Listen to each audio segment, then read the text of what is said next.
সৌদির আজকের নিউজ। বিশ্বকাপ আয়োজনে ইচ্ছুক সৌদি আরবও, বাধা শ্রমিক নির্যাতন।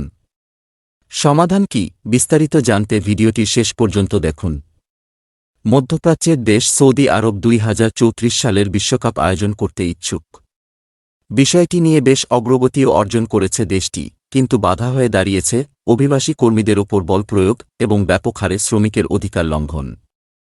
আন্তর্জাতিক শ্রম সংস্থার ILO কাছে এই সংক্রান্ত বিস্তৃত অভিযোগ জমা দিয়েছে building and wood workers international নামের একটি ট্রেড ইউনিয়ন। ব্রিটিশ গণমাধ্যম Guardian trade union the building and wood worker international BWI ILOতে অভিযোগটি দিয়েছে বলে জানিয়েছে।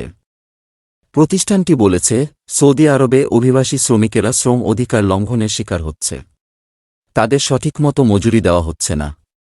শ্রমিকদের পাসপোর্ট আটকে রাখা থেকে শুরু করে নিয়োগদাতার অবৈধভাবে অর্থ আদায়, তাদের ইচ্ছামতো কাজ করতে বাধা দেওয়া সহ বিভিন্ন নির্যাতন করা হচ্ছে।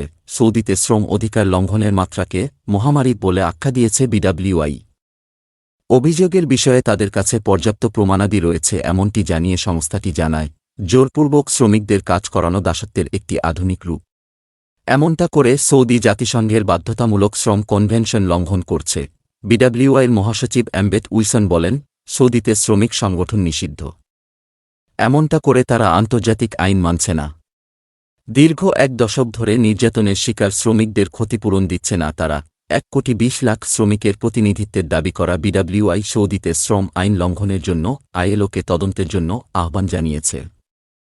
গণমাধ্যম গার্ডিয়ান বলছে, Human Rights Watch, Amnesty International ও ফেয়ার স্কয়ার সংস্থাগুলোর মতো অভিবাসী শ্রমিকের ওপর চালানো নির্যাতন নিয়ে কাজ করে BWI। উল্লেখ্য, 2034 সালে এশিয়ায় ফুটবল বিশ্বকাপ অনুষ্ঠিত হবে। এই বিশ্বকাপ আয়োজনে একমাত্র বিডকারী দেশ সৌদি আরব। অন্য কেউ বিড না করায় সৌদি 2034 সালের বিশ্বকাপ আয়োজন করবে তা এক প্রকার নিশ্চিত। তবে এখন পর্যন্ত ফিফা বিষয়টি নিয়ে আনুষ্ঠানিক কোনো ঘোষণা দেয়নি। শিগগিরই ঘোষণাটি দেওয়ার কথা রয়েছে।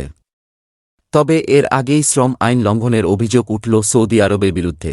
ILOর কাছে অভিযোগের ফলে ফিফা অনেক চাপে থাকবে। কারণ এর আগেও তারা সৌদিকে শ্রম আইন সম্পর্কে সতর্ক করেছিল। মধ্যপ্রাচ্যের দেশটি সঠিকভাবে আইন না মানলে সেখানে বিশ্বকাপ আয়োজন করা যাবে না বলে হুমকি দিয়েছেন তারা। ফিফার বিডিং নিয়ম অনুসারে 2030 এবং 2034 সালে বিশ্বকাপ আয়োজনের জন্য বিড করা দেশগুলিকে আন্তর্জাতিকভাবে স্বীকৃত মানবাধিকারকে সম্মান করতে প্রতিশ্রুতিবদ্ধ হতে হবে। HRW ডিরেক্টর মিনকি অর্ডেন বলেন, অভিযোগ অনুযায়ী সৌদি আরবে জোরপূর্বক শ্রমের বিরুদ্ধে কোনো অর্থবহ সুরক্ষা ব্যবস্থা নেই। বিশ্বকাপ আয়োজনে সৌদির জন্য এটাই হতে পারে একমাত্র বাধা। তাদের জবাব দিতে হবে ফিফাকে।